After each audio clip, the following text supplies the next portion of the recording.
Suafol tama malealo maleanga paia. Ia fatasi le alima auto.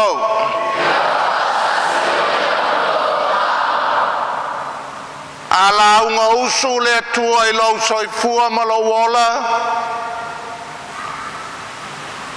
O le upu e whaonga so I langa launga.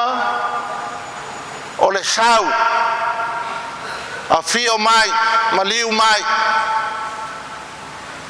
Kam. Sau.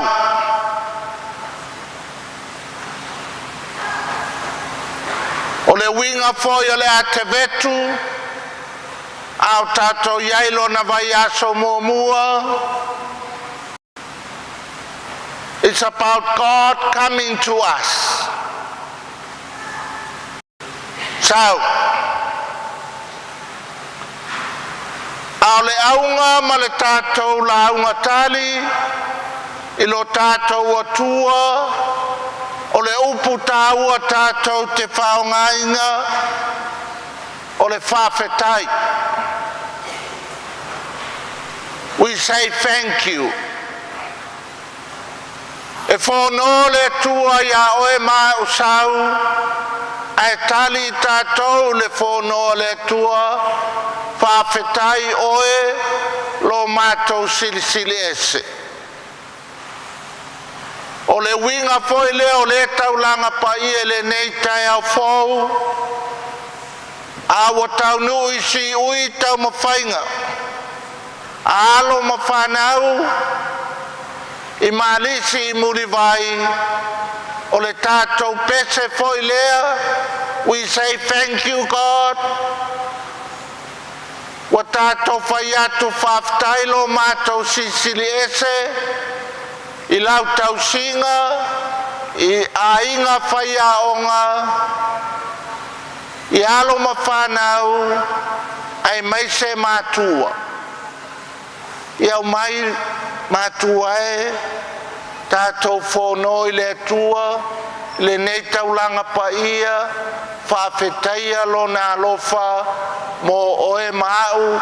Ai mai se lo tātou lau mua. Ia amata le toele ma whato ese. Pai atu le atua e whamangalo taimi.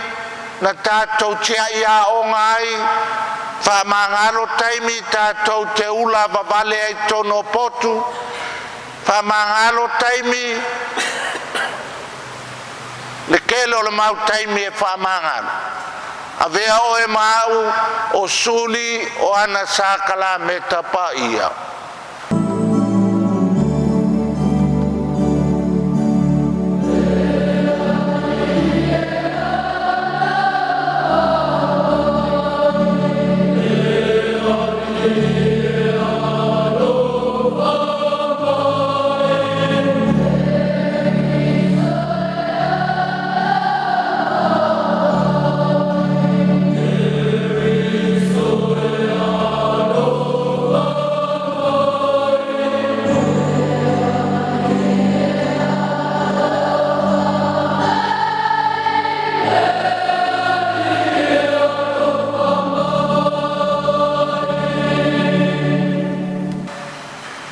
Alofa mai a te tātou le atua e ona le mana uma.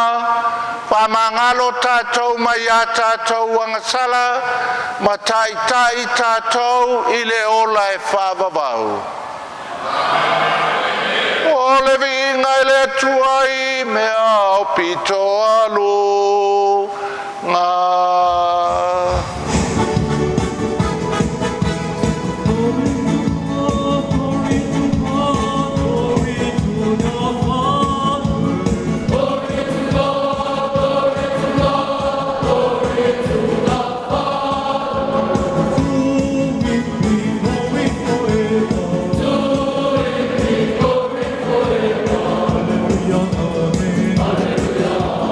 Hallelujah.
a tātou te talo.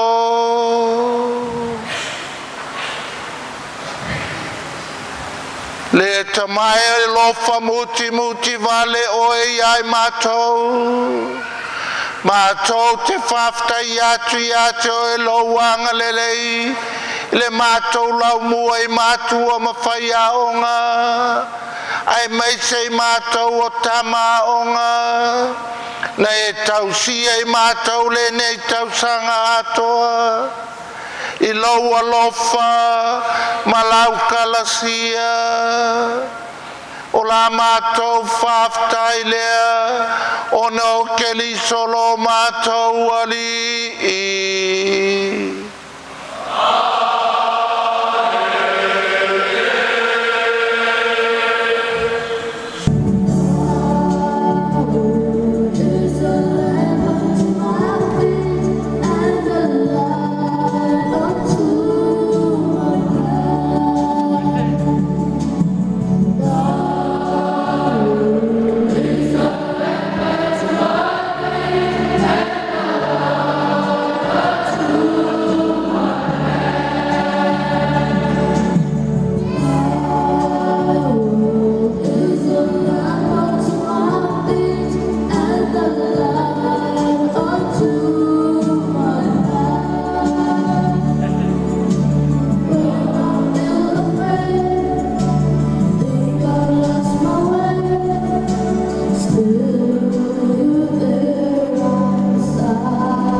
Falanga o mo mal tusiel perfecta o Isaia lam tau perima tumalua folfola mailon fai pefitu fa wa mailon fai pesefulu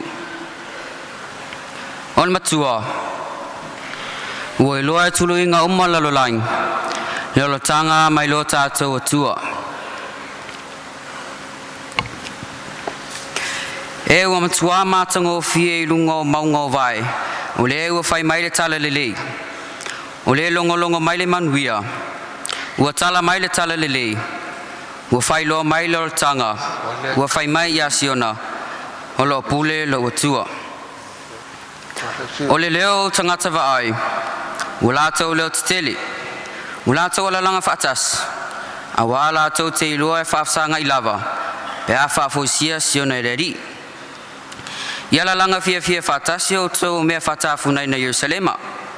A wau whama whanwhanaina lona nuereri. A wan whatawina Yerusalema. Wato ese le rile o whilona aupa ia iluma nu uma. Ulo foia tuluinga uma lalolaing. Le tanga mai lo tātou atua. O le upu a le ali. Le atua. Lua falfalanga. Tātou te maua maile mo mokorinito lam tā poiva. Whai po sulmale ono whawa watu le sulmale iwa.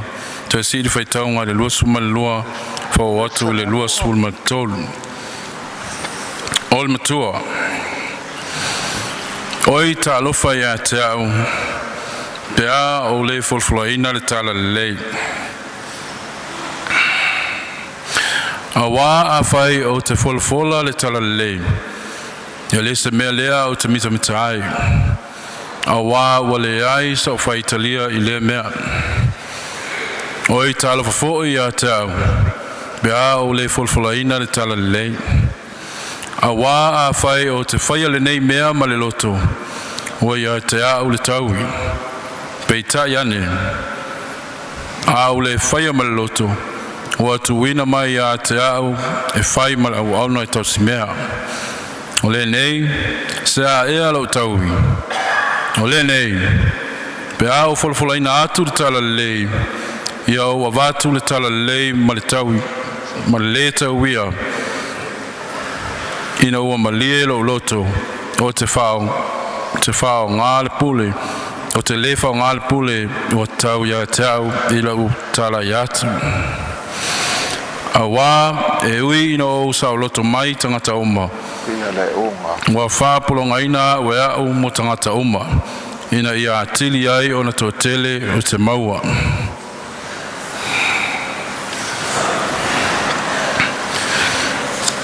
Ua o whapei o se vai vai, i e ua vai vai.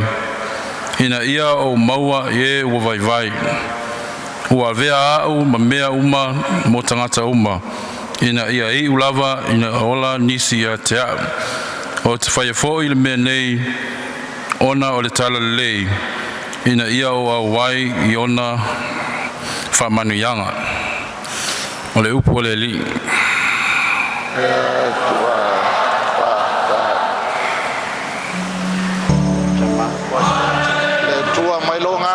Pai tiken folanga la lei ma le alo le ngang paia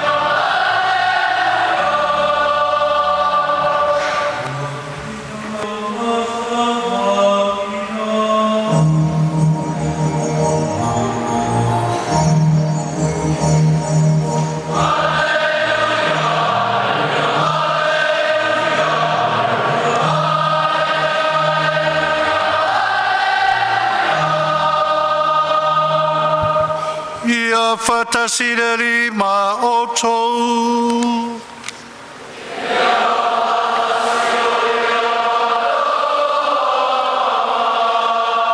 ole fola nga male valia pa ya mareko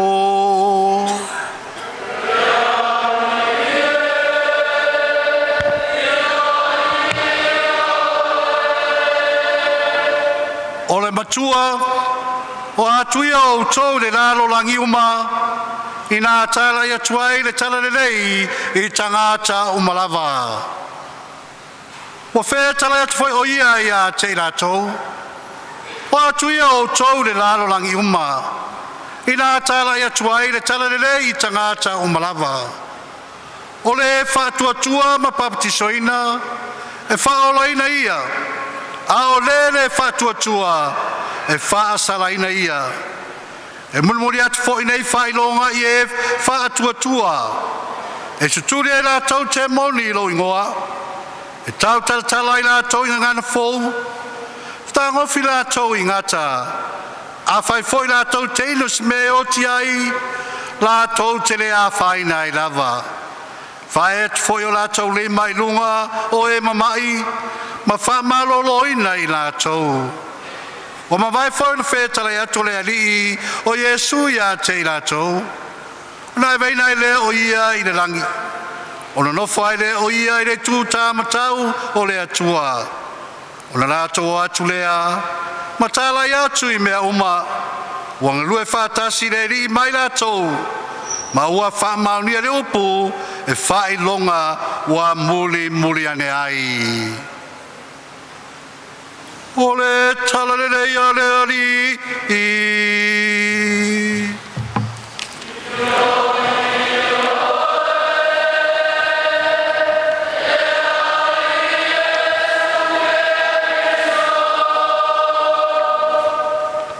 o mono fatulo le pai o le tatou ainga le nei tau fo piola o fionga pa tele Mikaele o le pulo le mtanga luenga pa tele Yose o le ulumatua o fai feawa le tatou mtanga luenga le vase e luo ti akono le sanctuario pa pele mamalu o le au whainga luenga i Sosoani ti akono tamai taisa pa pe foi le tamapule ia Pradasios le laumua i whaia onga mamatua le vasenga o whaletua ia maso se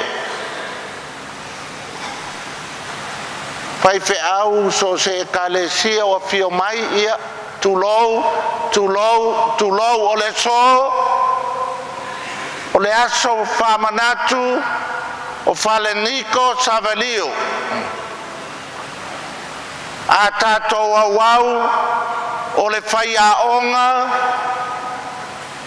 o le dokta a le ekalesia o la ua ma Ignatius o Loyola na mata le tuainga a Yesu le Jesuits whaiaonga toa ia manei o le aso e whael tato lau ngā tongi o le aso e whamanatu se tasi whaiaonga i o le aso foi nei e luk fau e tai whaiaonga a wai malololo mo le lua masina ia e recuperate pe recover mai ai mangua o le lua o lua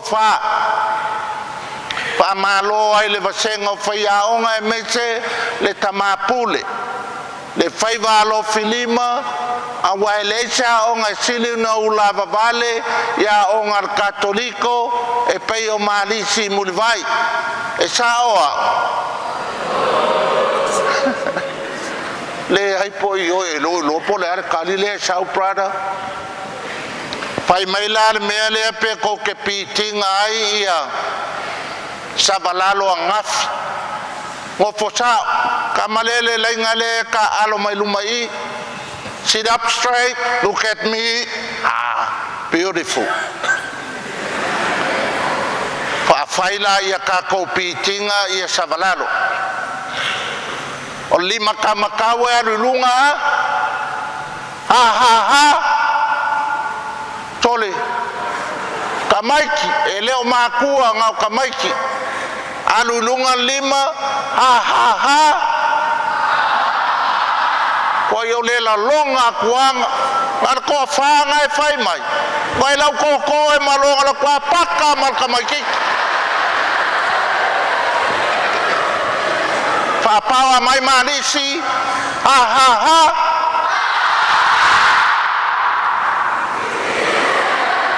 le la anu ar fa kon ha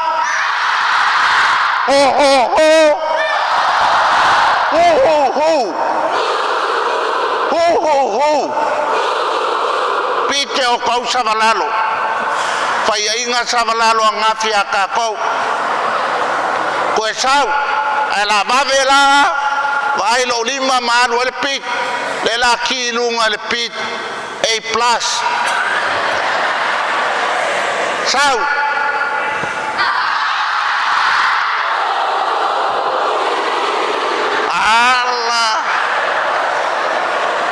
wa faya inga savalalo ya au kau malo Marist ia la fa upu loka ko mea Father, Son, Holy Spirit e fai sale Father, Son, Holy Spirit Jesus, Mary and Joseph Marist mulivai la fa kopi la ko ki lunga le A+ sau wa alu lunga lima kamkawa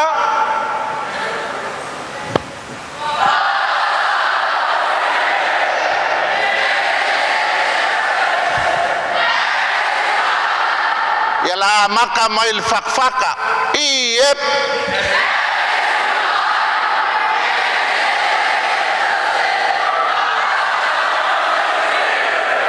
le mea muri le sili savalalo le mea muri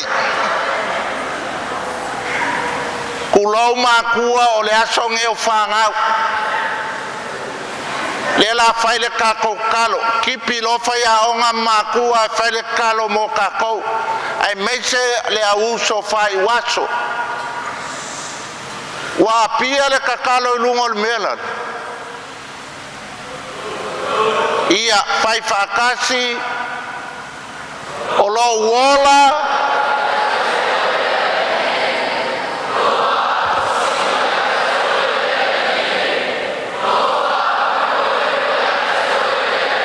malo ia lea ki kilo mai la sila mai a ule pa i o lau mua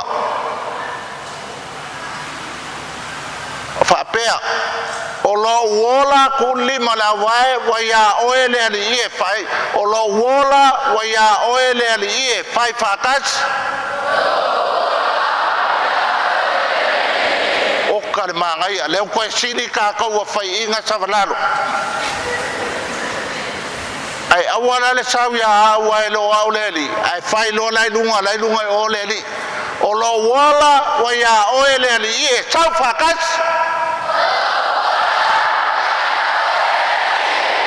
o kale mangai e umaloa kufa lo le ia ma ko o lo malosi wa ya oele ali e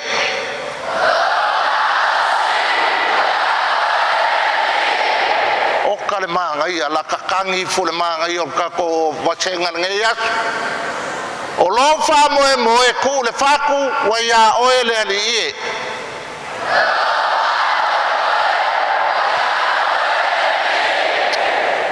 o kale master A4 melo ye kako ya sau malor konunga makaudia ole ali ile lunga o tolu lu atasi olo wola ya oele ali ie olo malosi ya oele ali ie olo ola ya oele ali matua mai se paki mo alo mafangau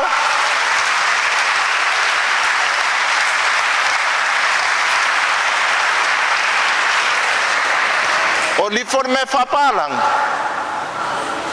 ia lea my life is in you Lord my strength is in you Lord my hope is in you Lord in you ngadwela yo in you ele ko sawa ia Wai au ko fe kai o le makanga yo lo leo menga ngale mo wai so ko rua wa lo fa pakele ya sa ya pes fa pia my life is in you Lord my strength is in you Lord my hope is in you Lord in you ya sa e alwale ni wele ko mo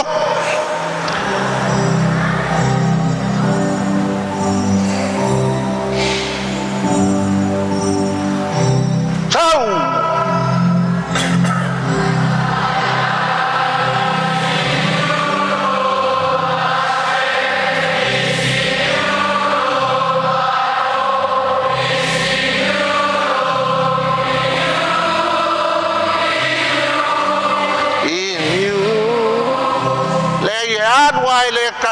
o le manga ia le kanga le o kengi au au le nga se ai ia koe saulo ai fai kanga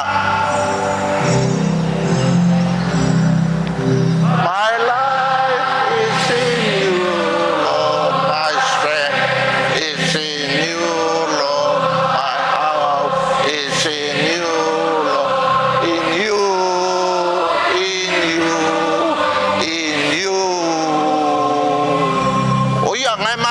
ngat ko wa ia fa ofo lo ma ku ale ko al ka ko kalo alo mawa fai mo ma ku am fai a onga e mai se precious fa fas o ka ko me alo fale mo la wa nga waru nge ka sanga ka ko fa long ka maela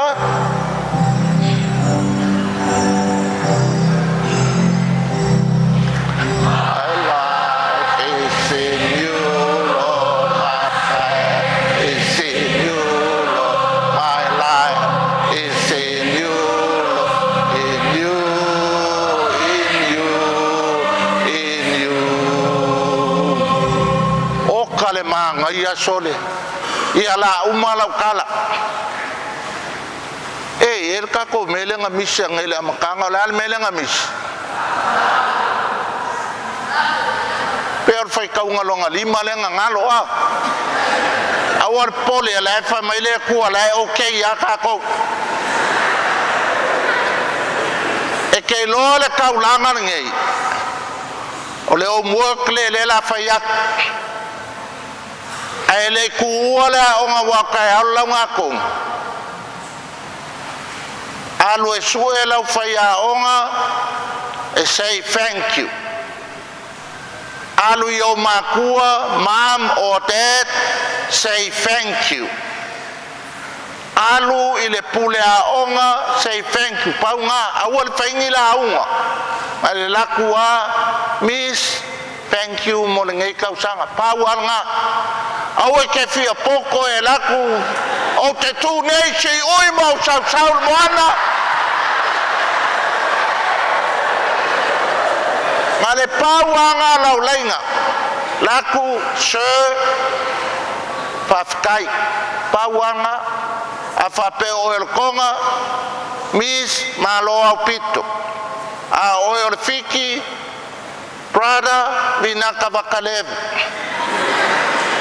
ma le pauaga o le laiga ia e faia ae le kuua loko ala marisi o le uiga o le gai kaulaga paia kakou ke ulima faakasi ae faafekai le akua i laga kausiga le laumua ua poapo kalame a le pule ma fai aʻoga ae maise le lagolago sua a makua a leai le faamaguiaga a le koiʻiga lea e lape kakou kaumafaiga ia lea ua kaugui siʻui ua tini paʻo leu toe pe o fai vaivai ma o le kala fiafia paamālō le kamapule ma le laumua i le vasega o fai aʻoga ae maise le lagolago o makua ua umaga kokogi pili o makua e lei umaga kokogi pili ke ofo ia oe le ke gofo ia e lē ke lei uma laupili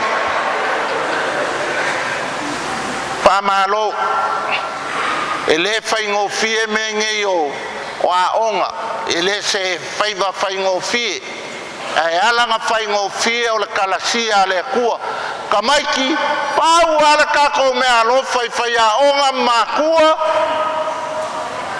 o le suʻe o se kaimi e kesei ae leʻi o le krisimasi alu fai mam thank you pauaga dad thank you aua le soga maigai feʻau o le oli tei le mea o i aua le faiga lelaigaga e paka i le mei o kaliga say thank you pauaga le paia o matua ia lea ua o le aso gei o le aso fiafia o makua fai aʻoga e maise alo ma fagau kakou faia le gei kaulaga paia faafekaia le akua i mea lelei ua ia faia mo marisi i mulivai soafa o le tamā ma le alo ma le agaga paia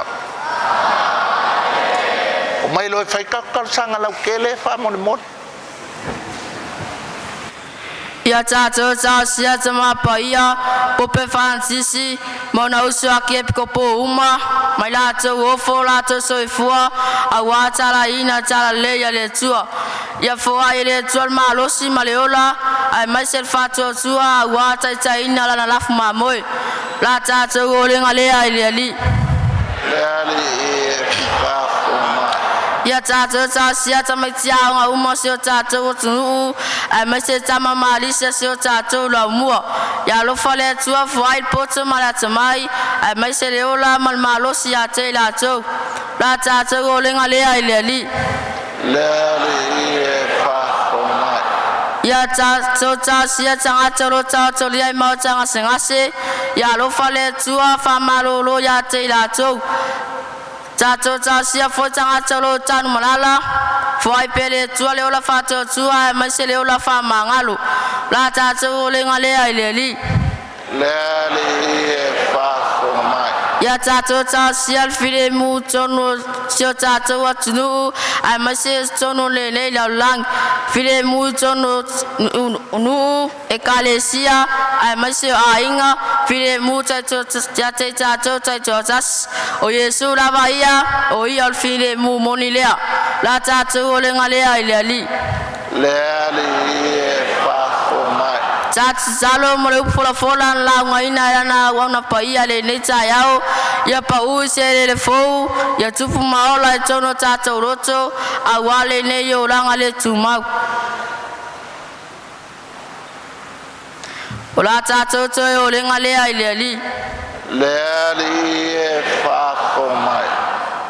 Tu whatase o tātou momonga o fola ma le whautua talo tina pa ia.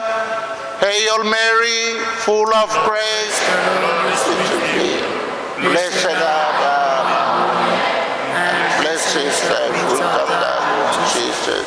Holy Mary, Mother of God, pray for us sinners, now and at the hour of our death. Amen. We make all our prayers through Christ our Lord.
Mauna Marisi, yo tau talo ne ia tali leia la tātou taulanga, e le tua le tamai ona le mana uma.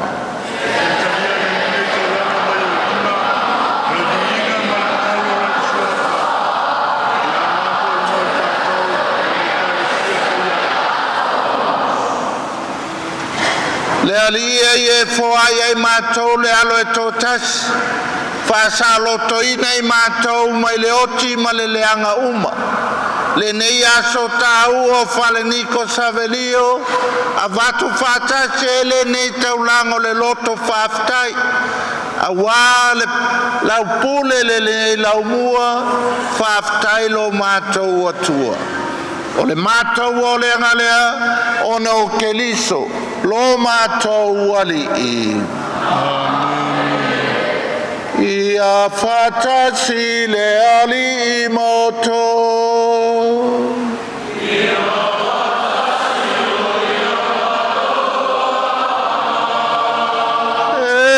si ai o tō loto.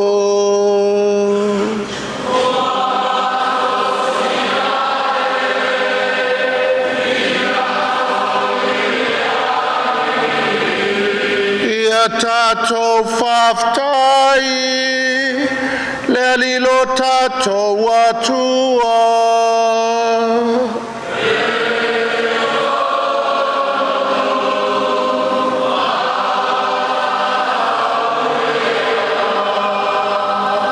Le tamau le tua soifua whawau e ole malo siumalava e mimita lau whanau e whaftai a choe ono ke liso. Le tamae le whiangai mo e la mātou viinga. Pe tai o lo mātou mana onga fia whaftai i a te oe o lau mea lofa lava lea. O le mātou te talo le whaftai le li e le whaupopo i nai lo sisili ese. Ai maua i e mātou le ola i loa lofa tu noa o no keliso. Mafuanga ia mātou whātasi ma angelo ka angelo. Ma upaia umai le langi. Au lātou suina la lātou pese whai tu mau.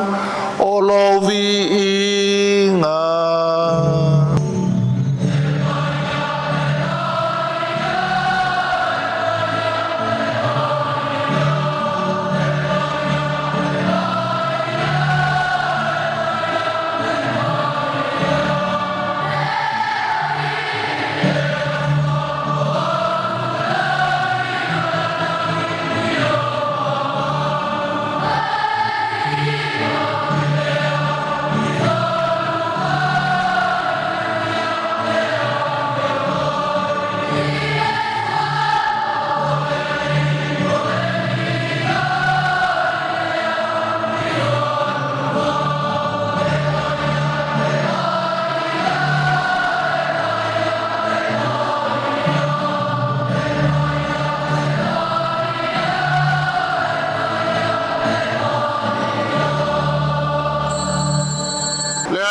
Matua pa ia lava oe o le punanga o pa ia uma awina mailo wanganga e wha pa ia nei mea lofu a vei la tau mo i mātou o le tino ma le toto o lo mātou wali o Yesu Keliso au le tui nato ia le oti na ia tali e lona lava malie na tango ia le areto ma vatu ia te o le whaftai tofe ia le areto ma vatu lona au soo ma le whapeat i nā whtango fia iai o tau malava ma ai o lo tino le nei e foi natu mo o tau.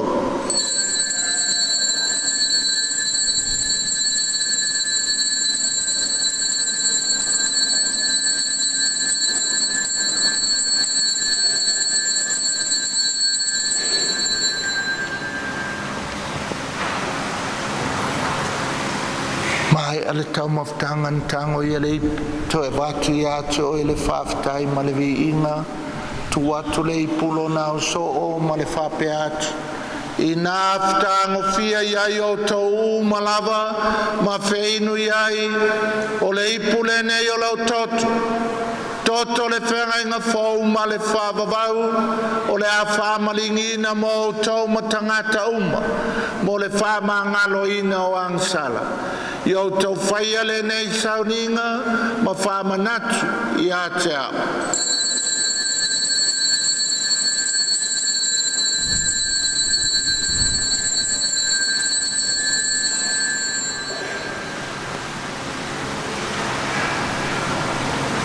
O le misteri o le whātua tua.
Fam tungolon maliu malon toi tu mato te moli ato ele tamai. Le nei areto le ola ma le nei po le whaaletanga. Mato te whafta i atu i ato e. Wai alo i mato e tutu i o luma. Mau au nei ato e fesoso an mai. Ia mato uma wa mau tu whanga. I le tino ma le toto ke liso. Ina ia whata stasi e mātou, I le mawhtanga e tasi, a le anganga pa ia. Le alia e manatua lau e kālesia, I le lalolangi atoa, I mātou ola I le lofa, pātasi mwhalansisi lo mātou ta māpa ia. Mo sese vito lia tui lo mātou aki e pikopo, o le tuai inga sa uma, lau no favoto au faito fiuma o lau e kālesia e mai sei mātou o loa inga o le mātou waonga a lisi murivai o le mātou a inga ato o poto o fantasia ele nei tai au. E martua mātou sa matua whawhine po I atu le lātou malolonga mar whamui mori tua. E tali e lātou whatas ma tangata wa mani u mani malamala mo lau fio. Ia yalo whamai a te mātou malawa nei mātou a ngā mātou te awai whatas le o lai whaavau. Ma maari ere tina tau pogo le atua le au apostolo sa ngātou whalaniko savelio ma le au pai auma. E lātou na whātino ina lo lātou tupulanga uma. Mātou te whia vivi mwhane ne whatas mai lātou lau whia lātou lo walo o Yesu Keriso.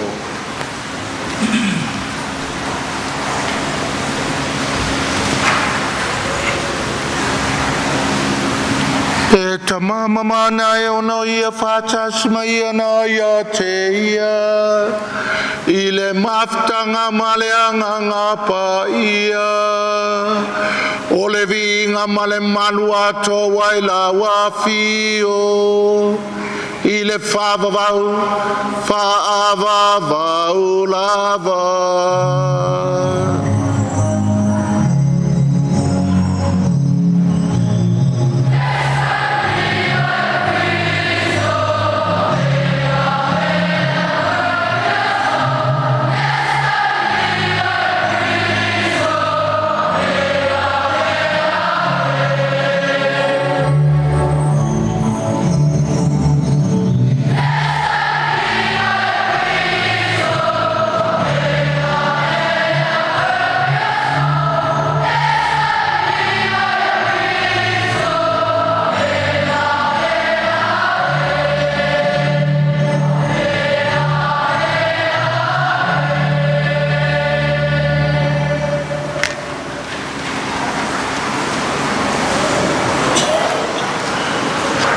Ia tātou tutu lai matalo le tama, le talo na wau e ke liso mo I tātou.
Lave ai mātou le ria mai le anga uma. Au mai a mātou le file mui o mātou aso. I lo alofa muti muti vale. Lave ai mātou mai le angsala. Pui pui a mātou mai atu ngalunga uma. Au mātou whātatari atu ma le whāmoe moe fia fia. Mo le fio mai o le mātou whaola. O Yesu Keliso.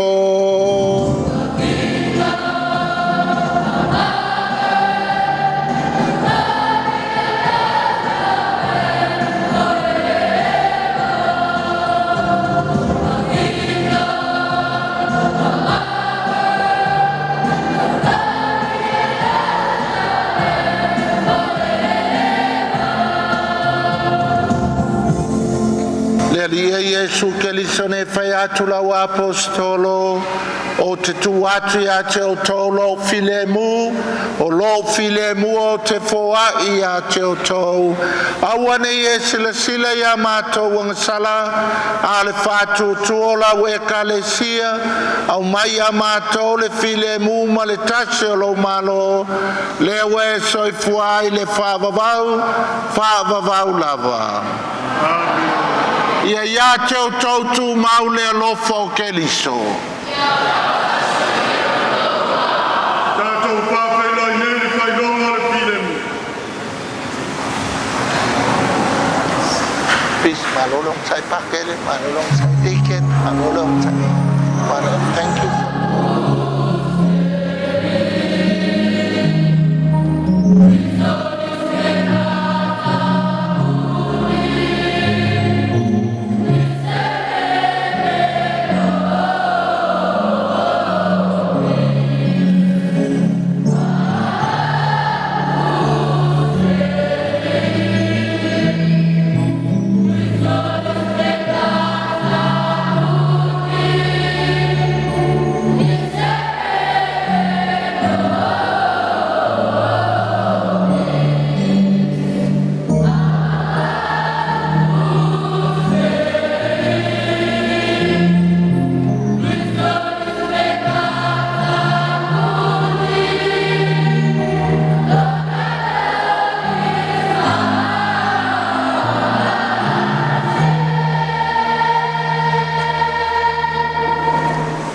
Pauta ia Yesu Keliso. Pauta elena te vese angsala le lalolangi. Amuia o e maa ua walaunia i le tali suanga le tamai mamoe.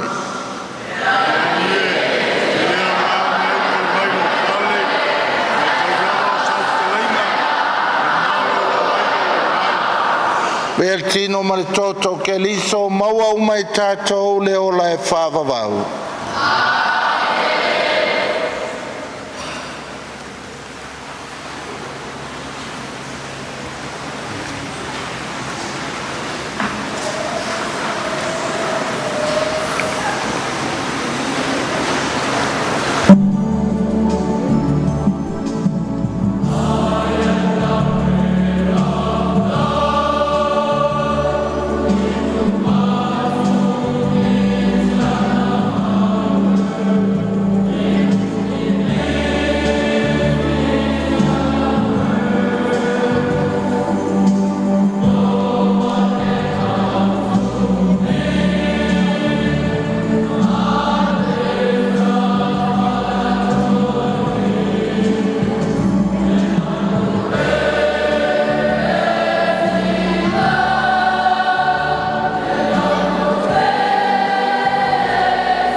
Bless their parents and family, that together they embrace you today, tomorrow, and always. In your name, the Tamar, Mariano, Mariamana Pai. Atua, mai se pati moalo mukana.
Malole lango papale ia faftai mo mele le umalava faya onga malole sa ta pena mo nei taulanga ma nei avi ingo le tua ia manuia malolongo le Christmas ka ko ko feilo ai pa ko ya ele a onga ka sang fo awal ko e kalias ka mai ke le umar pili ngai ka sanga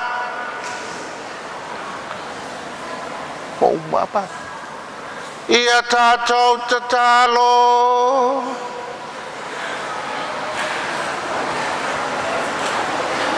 le atuae ona le malosi umalawa ono le nei a reto le ola we whasa lotoina la mātou lau mua o malisi mulivai o e whapai ai mātou uma i laua lofa tūnoa o e whafouna ai mātou i le ola fou o la mātou tatalo lea o nau keliso lo mātou uali ia whātasi le li mautou ia whāmanuia mai le tua e ona le mana uma le tama le alo ma le anganga paia Nā tuia o tau ma le manuia ma le file mua kemiso